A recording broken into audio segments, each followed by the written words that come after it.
nous vous informons que ce programme est déconseillé aux moins de 10 ans. The Lake County coroner has sealed off this house and the cabin behind it. Un double homicide détruit une famille américaine. Il y a eu 2 coups de feu. Le coupable a agi sous la colère. Il a détruit la vie de tous les membres de cette famille. Des secrets, Des portes cachées s'ouvraient sur des couloirs. des trésors dissimulés Il y avait encore beaucoup de bijoux dans cette boîte. et des doubles vies.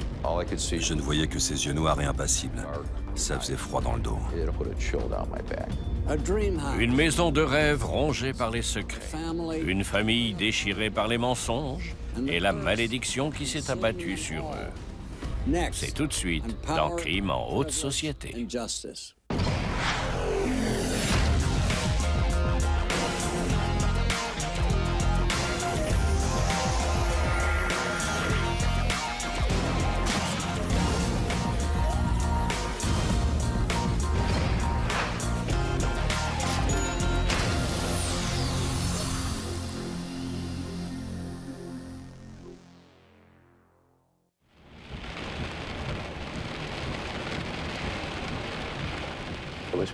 L'orage a éclaté un peu après minuit. C'est cet orage qui a mis fin à toutes les querelles.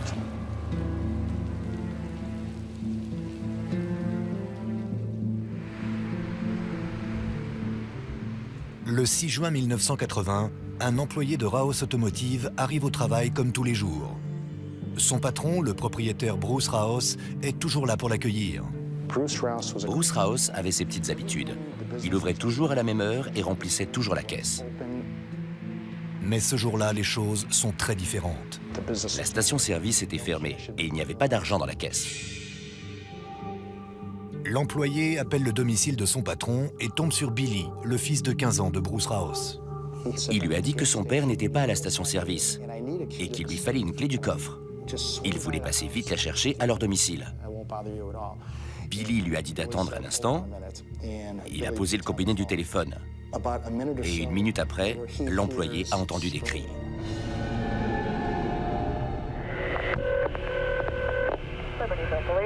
Yeah, this is Billy Rouse. My parents were killed in bed. Where do you live? 2057 North Milwaukee Avenue. À environ 9 h du matin, on m'a bipé. Je devais me rendre immédiatement à Libertyville. Les enquêteurs se précipitent sur les lieux. Un gigantesque domaine équestre dans le quartier le plus huppé de la ville. On ne pouvait pas rater la maison. Quand je me suis garé dans l'allée, il y avait déjà plusieurs voitures de patrouille et les voitures de plusieurs enquêteurs. Billy Raos, Robin, sa sœur de 16 ans, et Kurt, son frère de 19 ans, sont sous le choc et restent assis sur la pelouse. Les enquêteurs, eux, entrent dans la maison.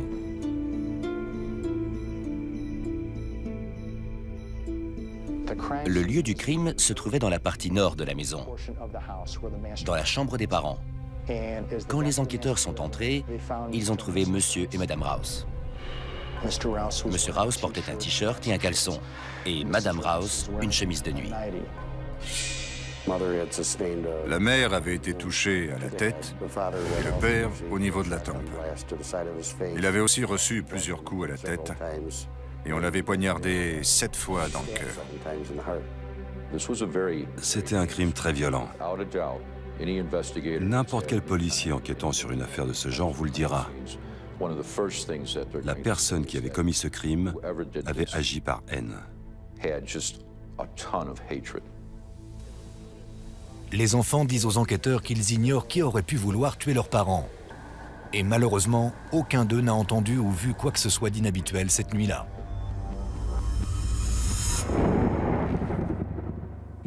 D'après le jeune Billy, sa mère a invité des amis à jouer au bridge l'après-midi même et son père a travaillé tard et s'est couché en rentrant. Billy a souhaité bonne nuit à sa mère et est allé dans sa chambre. Mais ce début de soirée tranquille va vite tourner au cauchemar. Ils nous ont tous parlé de l'orage extrêmement violent qui avait éclaté cette nuit-là. A priori, les orages étaient vraiment très courants dans la région. Même s'il y avait eu des coups de feu, même s'il y avait eu un chasseur dehors, l'orage était tellement bruyant qu'il n'aurait rien entendu. Kurt vit dans l'annexe à environ 500 mètres de la maison et n'a pas vu ses parents de la soirée. Quant à Robin, elle reste tard à la soirée dansante de son école, la prestigieuse Lake Forest Academy. Elle avait quitté la soirée à environ 23h30. Et elle avait ramené une amie chez elle. Et elle était rentrée tout de suite après. Elle se rend directement dans sa chambre et n'entend rien jusqu'au coup de téléphone du lendemain matin. Il n'y a aucun signe d'effraction. Mais les enfants Raos avouent qu'ils ne verrouillent pas tout le temps la porte d'entrée.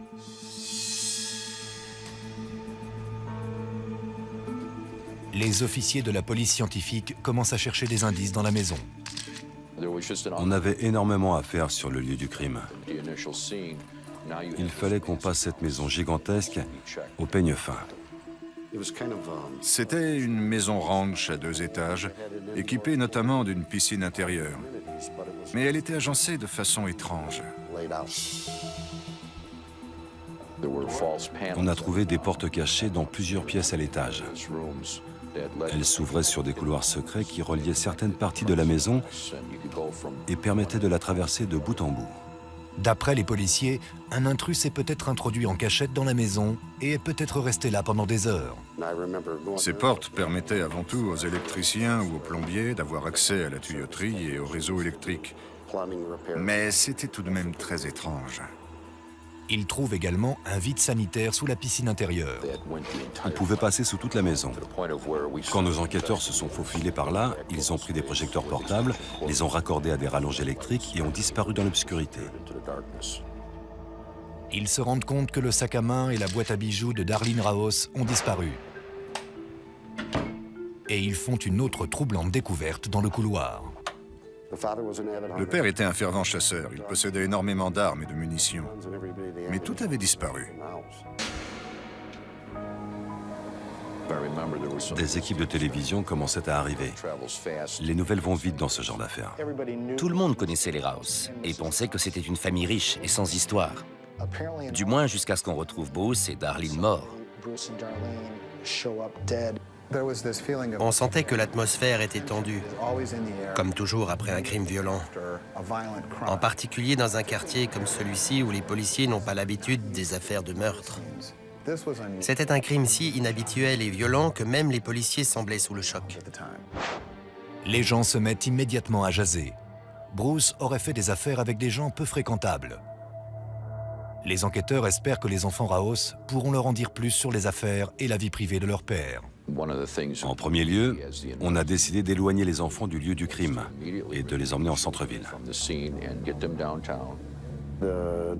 On a d'abord essayé d'interroger ces enfants pour en apprendre plus sur leur famille. Mais les enquêteurs n'ont pas le temps de poser leurs questions. Quand leurs familles et leurs avocats sont arrivés, c'était fini. On ne pouvait plus les approcher. Même s'ils consultent les psychiatres les plus chers du monde, ces pauvres enfants risquent d'être marqués à vie. Et comme les enquêteurs vont bientôt le découvrir, les problèmes au sein de la famille Raos étaient peut-être plus graves qu'ils n'y paraissaient.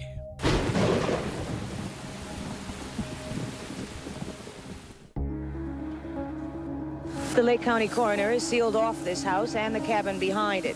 And Lake County Sheriff's Police are going over the 7 acres of property here with a fine-tooth comb. The way that the bodies had been treated brutally, that it would be a person that would have had to have an awful lot of hatred. Les parents semblaient très bien s'entendre avec leurs 3 enfants, et soudain, on retrouvait Bruce et Darlene morts dans leur lit, en plein milieu de la nuit.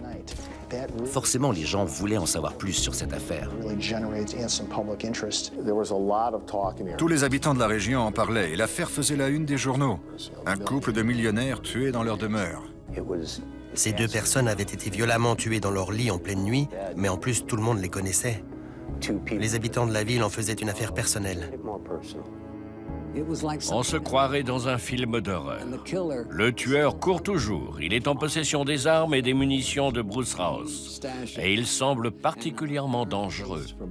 À mon avis, les habitants de la ville ne risquent pas de dormir sur leurs 2 oreilles.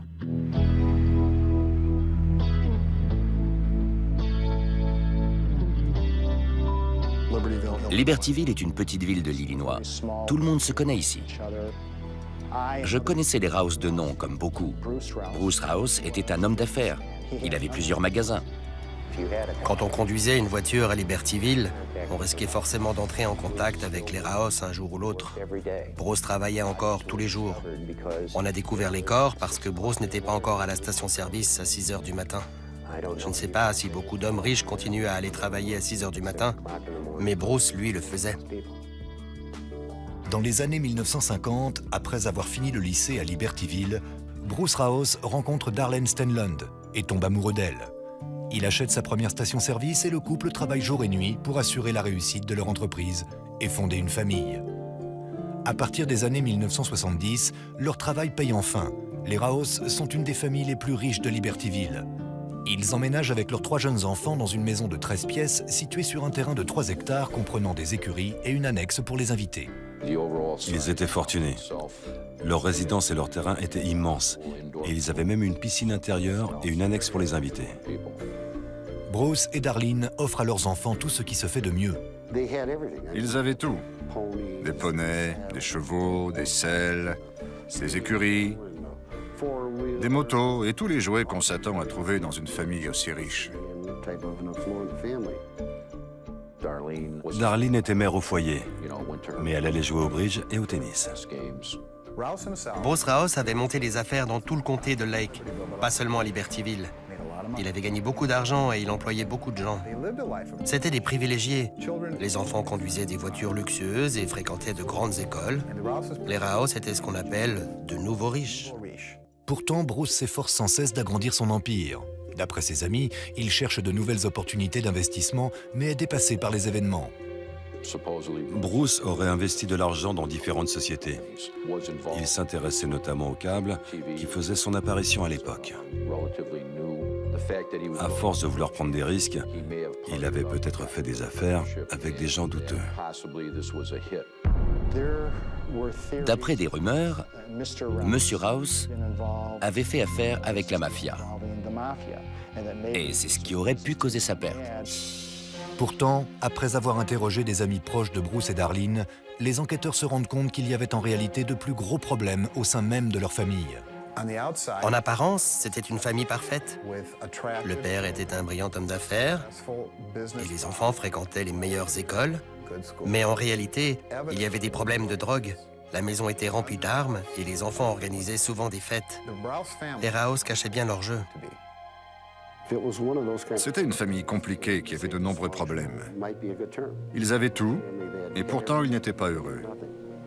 Il n'y avait ni amour, ni véritable lien entre eux. Les relations sont particulièrement tendues avec Kurt. Kurt ne s'entendait pas avec sa famille. Il faisait tout le temps la fête et se droguait régulièrement. Ses parents lui avaient même proposé de l'argent pour qu'il s'engage dans l'armée. Mais il avait refusé. Il ne travaillait pas et ne gagnait pas d'argent. Les policiers découvrent que Bruce et Darlene ne supportent plus de le voir traîner à ne rien faire et le chassent de la maison. Il habitait dans l'annexe. Il avait de l'électricité grâce à une rallonge de 200 mètres reliée à la résidence principale. Et il avait le droit d'y entrer uniquement quand ses parents étaient là. Contrairement à Kurt, Robin est l'enfant parfaite aux yeux de leurs parents. Robin était dans une école privée. Elle fréquentait les milieux huppés. Son père l'adorait. Il lui accordait beaucoup plus d'attention qu'à ses frères. Et le pauvre Billy reste souvent dans l'ombre de ses aînés.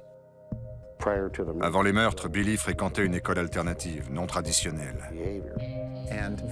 À leur mort, on a découvert que les Rouse n'étaient pas aussi heureux qu'ils en avaient l'air et qu'ils avaient déjà eu des problèmes auparavant. Cette image de famille riche et parfaite que renvoyaient les Rouse se brisait peu à peu. La police envisage le moindre coupable, des membres de la mafia de Chicago aux employés de la station-service de Bruce. Mais ils commencent à se demander si le vrai coupable ne faisait pas en réalité partie de l'entourage du couple.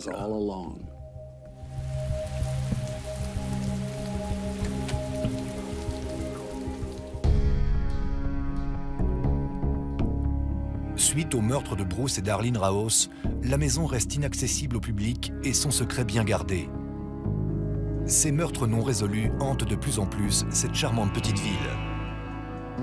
Il n'y avait jamais de crime violent à Libertyville. C'est d'ailleurs pour ça que les gens s'y installaient. Les habitants ne voulaient pas que Libertyville devienne la ville où avaient été tués les Rouse. Sans la moindre piste, chacun y va de sa théorie. C'est en général ce qui arrive quand un crime aussi violent est commis dans une petite ville et que le coupable n'est pas arrêté. Les gens se forgent leur propre opinion. Est-ce un cambriolage qui a mal tourné? Un meurtre commandité ou toute autre chose? Les rumeurs au sujet des disputes familiales vont bon train et les gens ont vite fait de suspecter les enfants Rouse. Toute la communauté était très inquiète. Les habitants de Libertyville n'étaient pas rassurés à l'idée que le tueur courait toujours ou que l'un des enfants pouvait être le meurtrier. C'était un soir d'orage, il n'y avait pas eu d'effraction.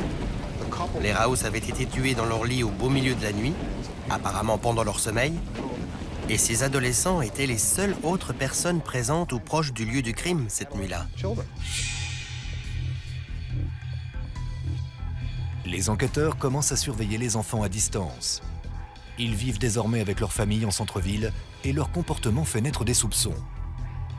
Ça ne semblait pas les toucher. Ils n'avaient même pas pleuré. Ils n'avaient pas l'air tristes. Ils parlaient des meurtres et répondaient à la moindre question sur un ton détaché. On a appris un peu plus tard qu'un des enfants avait même demandé s'il pouvait quand même aller au bal de fin d'année. Ils ont beau être insensibles, ça ne fait pas d'eux des meurtriers. Sans preuve matérielle, les policiers ne peuvent rien faire. Ils se contentent d'observer Kurt, Robin et Billy dilapider les millions de dollars dont ils ont hérité. Suite au règlement de la succession, ils avaient suffisamment d'argent pour faire tout ce qu'ils voulaient. Billy touchait 1 500 $ par mois. Robin s'était acheté une voiture de sport toute neuve. Il menait la belle vie. En voyant les orphelins dépenser tout l'argent légué par leurs parents, les gens commencent à avoir des soupçons. Malheureusement, leurs familles et leurs avocats empêchent la police de les approcher. Dès le début de l'enquête, les policiers n'avaient pas eu de vraie conversation avec ces enfants. Ils n'avaient aucun moyen de les relier au meurtre. Ils n'avaient pas pu interroger les enfants et n'avaient donc pas pu établir un lien entre eux et les meurtres.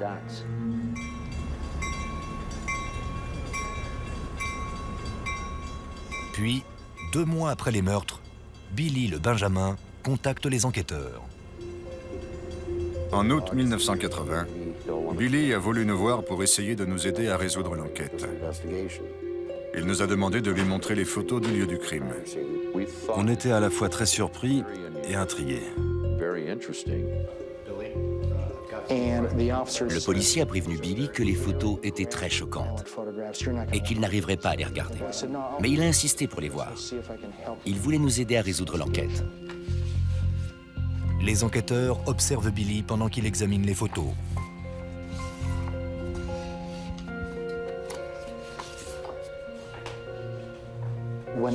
Dès que Billy tombait sur une photo de sa mère ou de son père, il ne bougeait plus et regardait la photo intensément.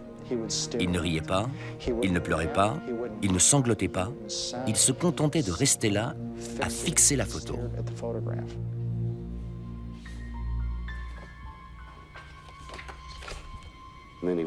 Tout d'un coup, il nous a dit que le sac de sa mère n'était plus sur la chaise.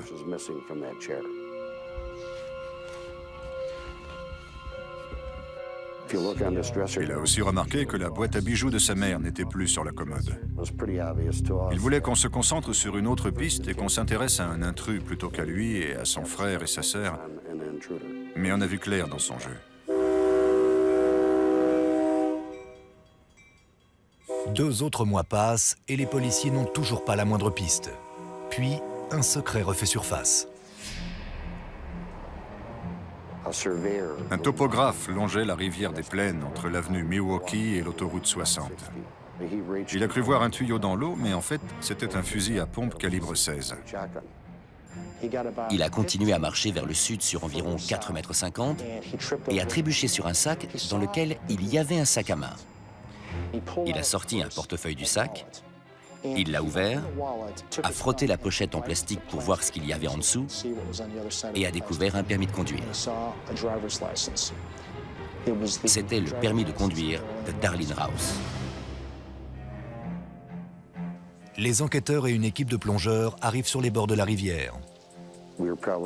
On a repêché environ 11 fusils, le sac à main de la mère contenant son permis de conduire, sa carte d'identité et des cartes de crédit, et sa boîte à bijoux, qui était encore bien remplie. On a trouvé de nombreuses preuves matérielles dans la rivière, et tous ces objets provenaient de la maison des Rouse. L'affaire avance enfin. Si le coupable avait été un cambrioleur, il n'aurait pas jeté les bijoux et les sacs à main dans la rivière. On aurait tout retrouvé chez un prêteur sur gage, mais là, il y avait encore le permis de conduire et personne n'avait utilisé les cartes de crédit. La version de Billy semble tout à coup peu plausible. Billy voulait que la police soupçonne un cambriolage qui avait mal tourné. Mais quand on a trouvé tous ces objets dans la rivière des Plaines, sa théorie tombait à l'eau. Le jeune Billy essaie visiblement de protéger quelqu'un. Mais qui? Même si les habitants de Libertyville ont retrouvé le sommeil, le tueur court toujours. Et la police commence à se demander s'il ne vit pas à quelques mètres de la maison.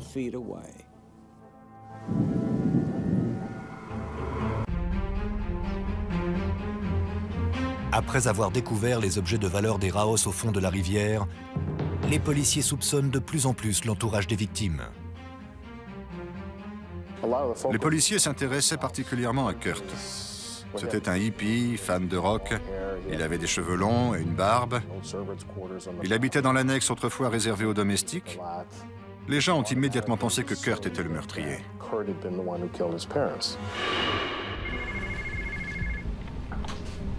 Les enquêteurs sont ensuite contactés par une université dans l'Iowa où l'ex-petite amie de Kurt est étudiante. Après avoir découvert que Kurt avait demandé un permis de port d'armes, la police locale le surprend en train de suivre son ex-petite amie. Malheureusement, il disparaît avant qu'on arrive à l'arrêter. Lorsque les enquêteurs interrogent l'ex-petite amie dans l'Iowa, elle leur avoue que Kurt n'a jamais parlé des meurtres. Avec ses cheveux en bataille et son regard dans le vague, Kurt ressemble étrangement à un membre de la famille Manson. Mais les enquêteurs ne peuvent pas prouver que le harceleur présumé a bien tué ses parents. Il ne leur reste plus qu'un espoir, faire parler son frère ou sa sœur. On était sûr que Robin parlerait tôt ou tard. Quand on avait interrogé Robin, elle avait sous-entendu que son frère était impliqué dans le meurtre de leurs parents. Mais elle ne nous avait pas dit pourquoi elle avait cette impression.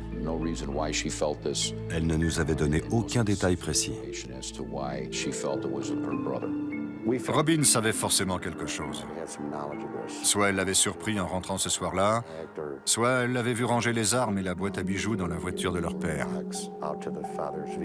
Le bureau du procureur faisait tout son possible pour donner l'immunité à Robin Rouse, afin qu'elle puisse témoigner devant un jury. Malheureusement, quelques jours avant que Robin ne s'entretienne avec la police, l'affaire prend une tournure tragique. Robin conduisait sur l'autoroute de Racine, dans le Wisconsin, sous une pluie battante. Elle a perdu le contrôle de son véhicule et a percuté un lampadaire. Elle a subi un traumatisme crânien très grave et est morte des suites de ses blessures. Si on en croit les rumeurs, elle se rendait au poste de police pour témoigner. Tout le monde pensait que Kurt était responsable et qu'il avait trafiqué la voiture de Robin pour qu'elle ait un accident. La mort de Robin a été un vrai coup dur. Elle était notre seule piste. Aucun des relevés téléphoniques ou des rapports médico-légaux qu'on a obtenus après ça ne nous ont permis de faire avancer l'affaire. Les détectives n'ont plus le choix, ils doivent abandonner l'affaire. Il faut des preuves pour inculper quelqu'un. Les soupçons ne suffisent pas. Malheureusement, on n'avait aucune preuve. Pourtant, l'affaire continue de hanter les enquêteurs. Je n'ai jamais pu oublier cette affaire. J'avais l'impression d'avoir une épine dans le pied. Je ne pouvais pas laisser tomber. On ne peut ni abandonner, ni arrêter les recherches. C'est impossible. On attend, mais parfois, cette attente dure un peu plus longtemps que prévu. Pendant des années, les enquêteurs gardent les deux fils à l'œil. Billy part dans le sud, à Key West, en Floride, tandis que Kurt, le principal suspect, part en Californie. Kurt continuait à vivre dans son monde de rock et de drogue en tout genre. Au début, Billy semble réussir à oublier son passé agité. Il avait hérité de beaucoup d'argent, il s'était marié et avait appris un vrai métier. Il était charpentier. Il avait acheté une maison à 100 000 $ sur Petronia Street, à Key West, et il avait dépensé 90 000 $ de plus pour la rénover. Mais la vie de Billy se transforme peu à peu en enfer. Il a fini par divorcer et a dilapidé tout son argent. Il vivait sur une vieille péniche ancrée au bord de Key West. Il avait construit un genre de cabane avec des portes et des vieux matériaux de construction. On est bien loin de la maison des Raos, mais cette cabane flottante est devenue le foyer de Billy, et elle attire d'autres marginaux. Il vivait dans cette petite cabane improvisée. Elle devait mesurer 2,50 m sur 3 mètres. Quand ils devaient se laver, ils avaient juste à sortir de la cabane. Il n'avait pas d'argent, il volait pour survivre et il buvait et se droguait dès qu'il en avait l'occasion. En 1995, 15 ans après les meurtres de Bruce et Darlene Raos, les enquêteurs sont contactés par un policier de Key West. J'étais sûr que c'était au sujet de Billy. Le policier m'a dit que Billy avait été arrêté pour complicité dans plusieurs braquages de banques qui avaient eu lieu à Key West. Billy avait été arrêté et se trouvait dans la prison du comté de Monroe. On est allé en Floride, c'était une occasion inespérée. On voulait interroger tous les gens qui avaient été en contact avec Billy et, si possible, l'interroger lui.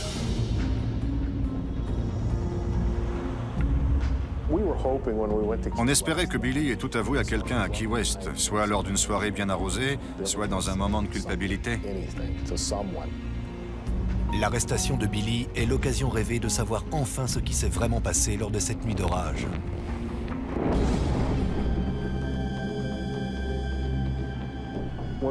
Quand on l'a vu pour la première fois, il avait l'air très perturbé. Il avait le regard dans le vague, j'avais l'impression d'être face à un mur. Il a parlé de sa vie avec sa famille et de la mort de ses parents. Dès qu'il parlait de sa mère, il y avait une étrange lueur dans ses yeux. Après toutes ces années, je ne m'attendais pas à ce qu'il se mette dans un tel état de rage quand j'ai parlé de sa mère. J'avais l'impression d'être en face de quelqu'un d'autre. Ce n'était plus le même Billy. J'ai tout de suite reconnu ce regard. C'était le même regard que celui qu'il avait en 1980. Je n'arrivais pas à y croire. Au bout d'un moment, Billy nous a avoué qu'il ne se rappelait pas ce qui s'était passé cette nuit-là. Ça ne suffisait pas à prouver sa culpabilité ou son innocence. Il ne se souvenait simplement plus de cette nuit.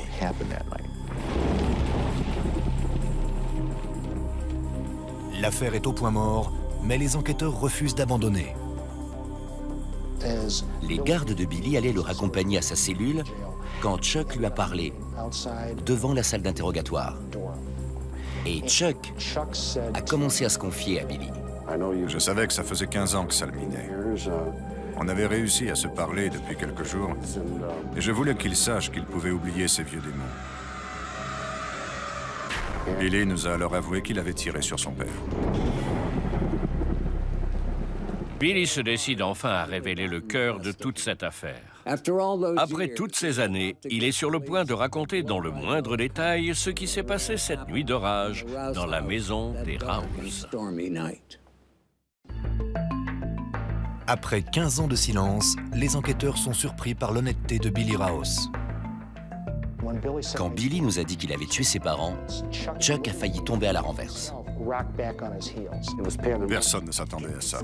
Il fallait le faire parler tant qu'on en avait l'occasion et filmer l'interrogatoire.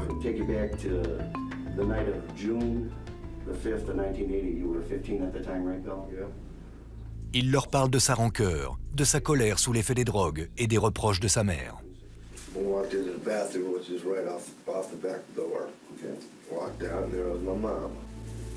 She got even smelled good pie. And I said, no, I want to smoke the pies. And she walked out to me and said, you smell like liquor. And she says, yeah, don't worry about it. You're going to be shipped out to military school. I'm just over it. You're going to be just like your brother. You're a moron. And what did you reply to your mom? I said, you're full of shit. You're nothing but you just worry about yourself. Make it easier. Just get me out of your life.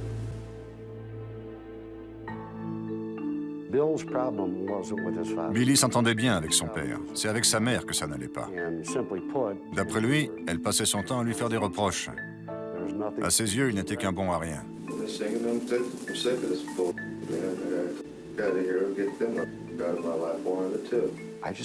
Il en avait assez. Ses parents ne l'aimaient pas et le rabaissaient. Sa mère ne lui adressait la parole que pour lui crier dessus et lui dire qu'il était un bon à rien.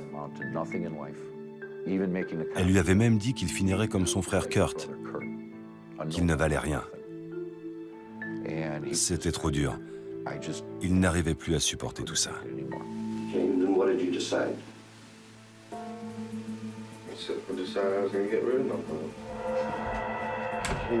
Il est allé dans la penderie près de sa chambre, là où son père rangeait ses fusils et ses carabines.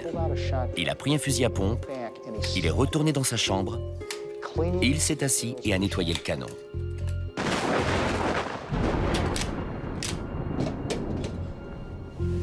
I started playing around with 22. I don't know why. I thought it was a neat old gun. And I grabbed 16 gauge to get in and walked around the house. I said, I'm going to do it, I'm going to do it. I sat there for about 10 minutes looking at it. And what was going through your mind? T'es qu'un raté, un bon à rien. How I should do it. How you should kill your mom, or you said before you really didn't want to kill your dad. No, I didn't want to. Okay. That's the reason I had the knife at first. You thought it would be quieter and maybe your dad wouldn't wake? Yeah. And then, what did you say? You thought it would be too slow also? Yeah. Okay, go ahead. So what did you do then? So I walked in the room, took the 16 gauge, put it up to her head. I remember pulling it, but the trigger went off. Okay. Then what did you do then? But my dad sat up real quick.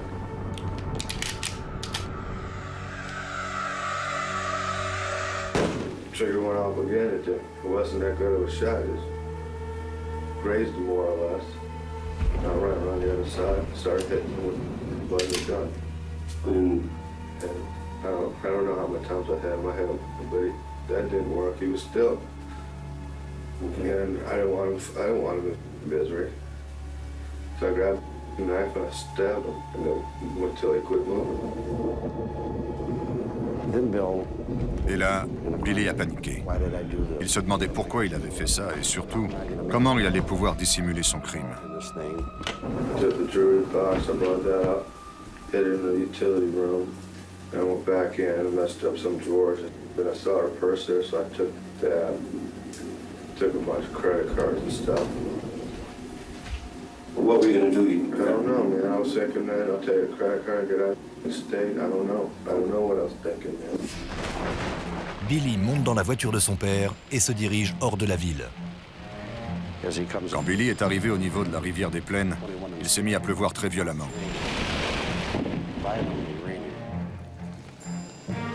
Il s'est garé le long de la route, au-dessus de la rivière. Il est sorti de la voiture, s'est approché de la rivière et a eu une idée. Il a fait 2 ou 3 allers-retours de la voiture à la rivière et il a tout jeté à l'eau. Les fusils, les munitions, le sac à main, les vêtements, la boîte à bijoux, tout. I don't remember exactly, man. I know I was thinking about the front door. Okay. And then I figured, man, why'd I do this, man? Why'd I do this? Il est monté dans la voiture et a commencé à rouler. Au début, il comptait quitter la ville. Mais au bout d'un moment, il s'est rendu compte que si on retrouvait le corps de ses parents dans leur lit et qu'il quittait l'État, ça ne plaiderait pas en sa faveur. Il a donc décidé de faire demi-tour et de retourner chez lui, à Libertyville.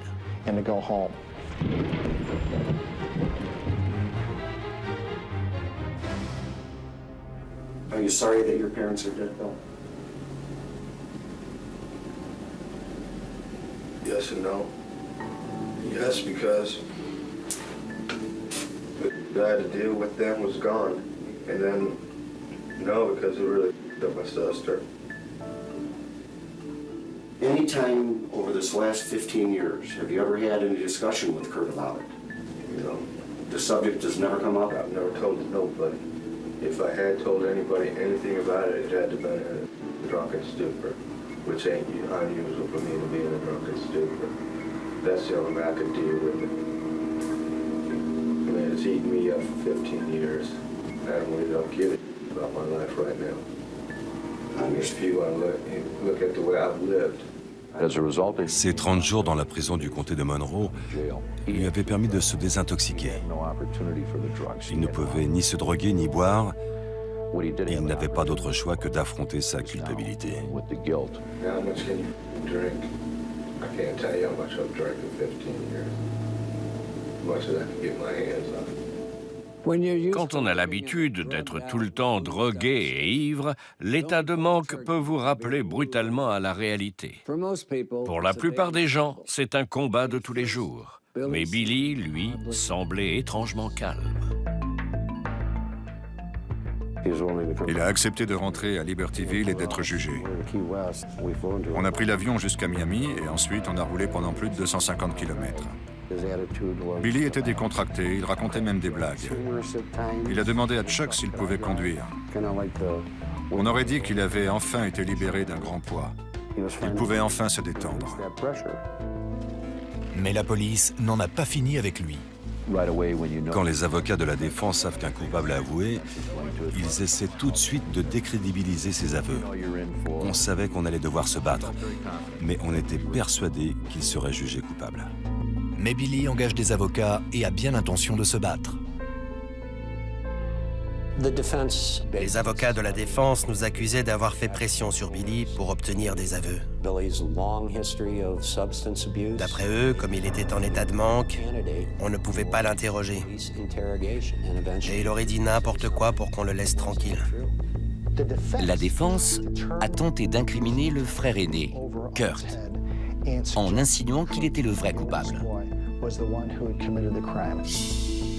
Le caractère d'enfant gâté de Billy ressurgit. Après avoir accusé ses parents de l'avoir poussé à les tuer, Billy compte bien rejeter la faute sur son frère. Tous les habitants de la ville se préparent pour cet affrontement final.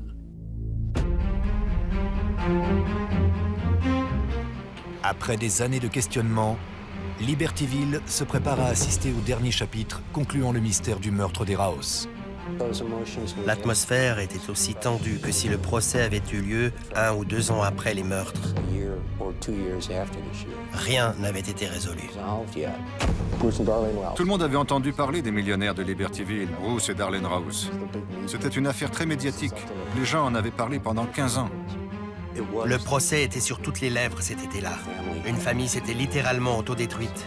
Les parents avaient été tués, la sœur était morte dans un accident de voiture, et les 2 membres survivants de la famille s'accusaient l'un l'autre. Les enquêteurs doivent relever un premier défi, faire venir Kurt au procès. Kurt vivait à San Francisco à l'époque du procès, et toute cette affaire l'avait beaucoup secoué. Après les meurtres, dès qu'il se baladait à Libertyville, tout le monde le montrait du doigt et le traitait de meurtrier. Ça lui avait fait beaucoup de mal, et il en souffrait encore 15 ans après. Il ne voyait pas l'intérêt de revenir, puisqu'on avait les aveux de Billy. Mais le procureur sait que le témoignage de Kurt est crucial. On avait besoin de réponses, comme tous les habitants de la ville. Kurt était-il coupable? Que savait-il? Avait-il aidé Billy à détruire les preuves?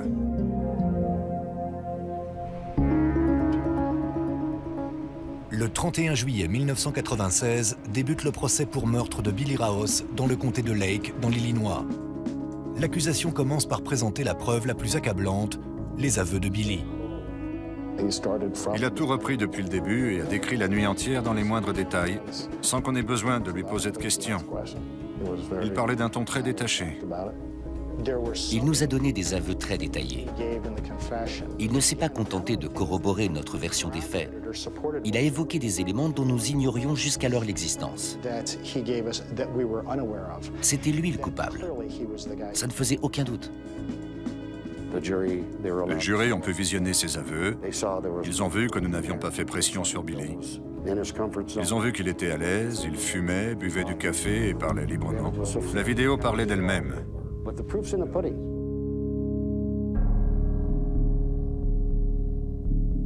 C'est ensuite au tour de Kurt Raos d'affronter son petit frère.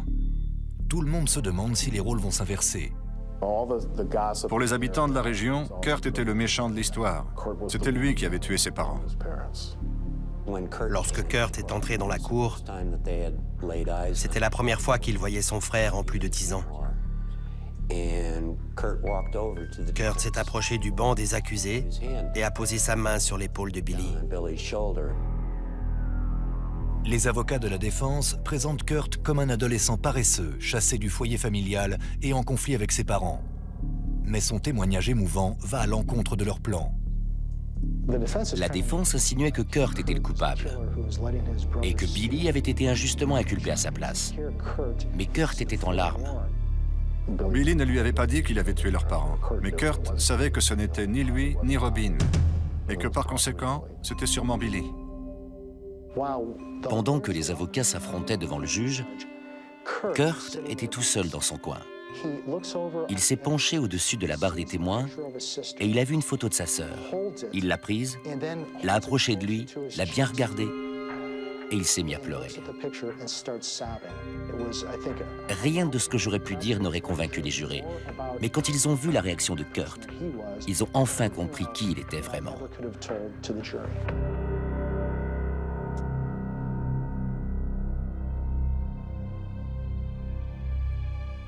Le jury délibère pendant presque 6 heures avant de rendre son verdict. Coupable. Sur le banc des accusés, Billy reste impassible. Il n'a pas réagi. D'après les gens présents ce jour-là, il est resté de marbre.